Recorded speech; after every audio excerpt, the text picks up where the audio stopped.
सा टॉपिक है डिवेंचर 71-72। सबसे पहले मैंने कुछ नोट्स लिखवाए थे। पहला कि डिवेंचर और बॉन्ड में डिफरेंस क्या होता है। लगभग दोनों सेम होते हैं बट कुछ डिफरेंस है। डिवेंचर जो होती है वो नॉर्मली कोई भी कंपनी इशू करती है। बॉन्ड जो होती है वो बड़ी कंपनियां, जो बहुत बड़ी कंपनियां हैं वो इशू करती है, लाइक गवर्नमेंट कंपनियां बॉन्ड इशू करती है। बॉन्ड ज्यादा सेफ होते हैं, डिवेंचर लेस सेफ होते हैं। डिवेंचर में ज्यादा इंटरेस्ट मिलता है, बॉन्ड में कम रेट ऑफ इंटरेस्ट मिलता है। डिवेंचर्स अनसिक्योर्ड भी हो सकते हैं लेकिन बॉन्ड हमेशा सिक्योर्ड होते हैं। ये सब डिफरेंस मैंने लिखवाया था। और फिर मैंने सबसे इंपॉर्टेंट आपको लिखवाया था अल्ट्रा वायरस बोरोइंग का लॉ। अगर कंपनी ने कोई ऐसा लोन लिया है which is ultra vires to MOA, तो वो बोरोइंग हमेशा क्या मानी जाएगी, वाइड। और उसके 5 हेडिंग मैंने लिखवाया। कॉन्सिक्वेंस कि उसको शेयर होल्डर भी रेटिफाई नहीं कर सकते हैं, यानी कि इवन ऑल शेयर होल्डर बोलते हैं कि ये लोन वैलिड कर दो, नहीं हो सकता, वो हमेशा वाइड रहेगा। दूसरा, लेंडर कोर्ट में जा सकता है और कंपनी को रोक सकता है कि भाई इस पैसे का यूज करने से। अगर उसे तुरंत पता चल गया तो वो कंपनी में इंजेक्शन ऑर्डर ले सकता है लोन के यूज करने पर रोक लगाने के लिए। तीसरा, लेकिन ये एक बहुत अच्छा कंसेप्ट दिया गया कि अल्ट्रा वायरस बोरोइंग का अगर यूज किया गया to repay the intra vires debts, मतलब जो कंपनी के लीगल डेट्स है उसको रीपे करने के लिए, तो लेंडर की वही पोजीशन कन्वर्ट हो जाएगी जो पुराने क्रेडिटर की थी, यानी कि वो भी लीगली अब रिकवर करने के लिए राइट आ जाएगा। और डायरेक्टर जिन्होंने लोन लिया है उन पर पर्सनल लाइबिलिटी आ सकती है। ये कॉन्सिक्वेंस होंगे अल्ट्रा वायरस बोरोइंग के।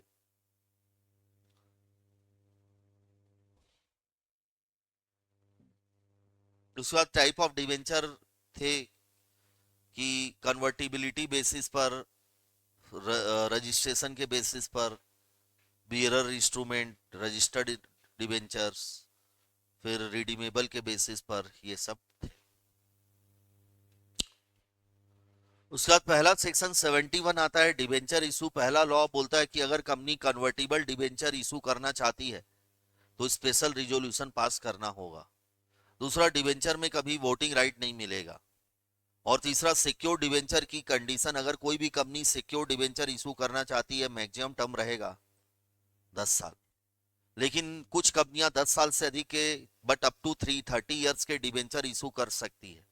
पहला है infrastructure project company, infrastructure finance company NBFC, infrastructure debt fund company and such other company permitted by ministry of government की कोई भी मिनिस्ट्री, या फिर statutory body, regulatory, national housing bank, RBI, ये सब। जब भी कंपनी सिक्योर डिवेंचर इशू करेगी तो कंपनी को चार्ज क्रिएट करना है एसेट पर, और वो जो चार्ज की वैल्यू रहेगी प्रॉपर्टी वो कम नहीं होनी चाहिए डिवेंचर और इंटरेस्ट अमाउंट। लेकिन एक केस में चार्ज क्रिएट नहीं करना होगा, अगर गवर्नमेंट कंपनी ने डिवेंचर इशू किया और गवर्नमेंट ने गारंटी दी है उस डिवेंचर के अगेंस्ट में, तो चार्ज एसेट पर क्रिएट करने की जरूरत नहीं है। कंपनी अगर सिक्योर डिवेंचर इशू करती है तो कंपनी को ट्रस्टी अपॉइंट करना है before letter of offer issue करने से। और 500 लोगों को अगर से अधिक ऑफर कर रही है तो कंपलसरी है ट्रस्टी की अपॉइंट और ट्रस्ट डीड एग्जीक्यूट करनी है।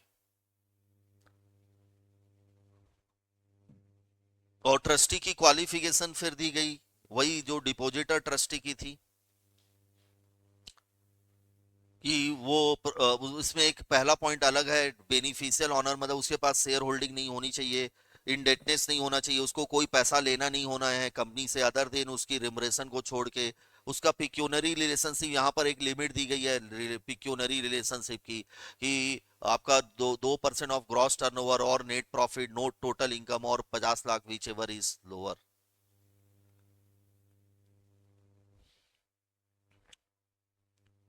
फिर कंपनी को सबसे इंपॉर्टेंट है डीआरआर और डीआरआई, याद रखना, ये फ्लो चार्ट से ही याद होगा, थ्योरी से याद नहीं होगा। डीआरआर, डिवेंचर रिडम्पशन रिजर्व, मतलब प्रॉफिट का कुछ परसेंटेज आपको रिजर्व में ट्रांसफर करना है। और डीआरआई का मतलब है कंपनी को कुछ पैसा इन्वेस्ट करना है शेड्यूल बैंक में, गवर्नमेंट सिक्योरिटीज में इन्वेस्ट करना है।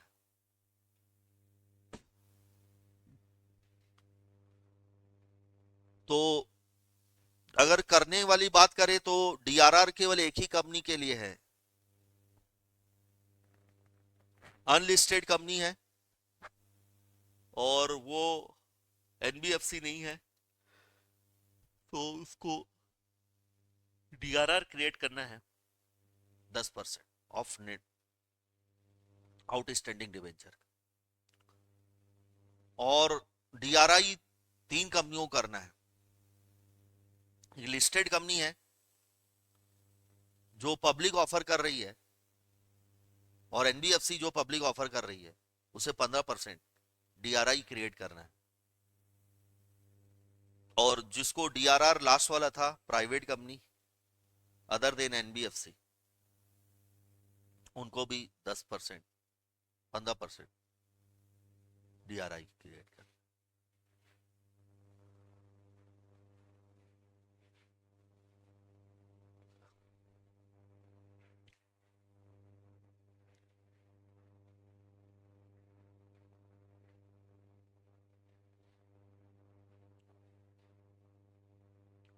तो ये टॉपिक हमारा खत्म हो गया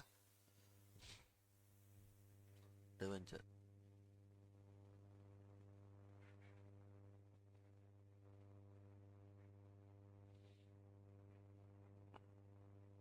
अच्छा, इसमें एक नॉमिनेशन का भी है, सिंपल सा है वो, कि और वो जर्नल लॉ है 72 है ना नॉमिनेशन का शायद, कि कोई भी सिक्योर, ये हर के लिए है, ऐसा नहीं डिबेंचर शेयर होल्डर के लिए भी है, प्रेफरेंस है, कोई भी सिक्योरिटी होल्डर अपनी इच्छा से नॉमिनी अपॉइंट कर सकता है, और उसके लिए वो एक फॉर्म फाइल करेगा, और फॉर्म शायद SH13 में फॉर्म फाइल करेगा। क्या माइनर, बस इसमें एक इंपॉर्टेंट है, माइनर अब नॉमिनी बन सकता है, तो आंसर इज यस। लेकिन जब माइनर को मैं नॉमिनी अपॉइंट करूंगा तो साथ में एक लीगल गार्जियन भी अपॉइंट करूंगा, क्योंकि अगर माइनर की डेथ हो जाती है तो वो शेयर किसके पास जाएंगे बोलिए, लीगल गार्जियन।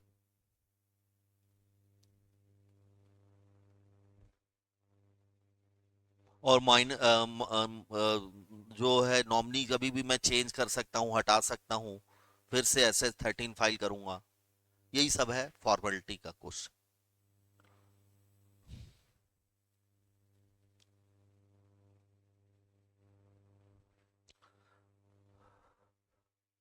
अंदर से आपको कुछ क्वेश्चन पूछ सकती इंस्टीट्यूट, जैसे कि पूछ देगी कि कब डिवेंचर ट्रस्टी कंपनी में नॉमिनी डायरेक्टर अपॉइंट करेगा। अंदर का क्वेश्चन है एकदम, when debenture trustee shall appoint the nominee director in the company. तो लिखा हुआ है कि अगर कंपनी दो कॉन्जिक्यूटिव इंटरेस्ट पेमेंट का क्या करती है, डिफॉल्ट, दो कॉन्जिक्यूटिव, या कंपनी रिडेम्पशन का डिफॉल्ट करती है, तो इस केस में the debenture trustee shall appoint the nominee director in the company.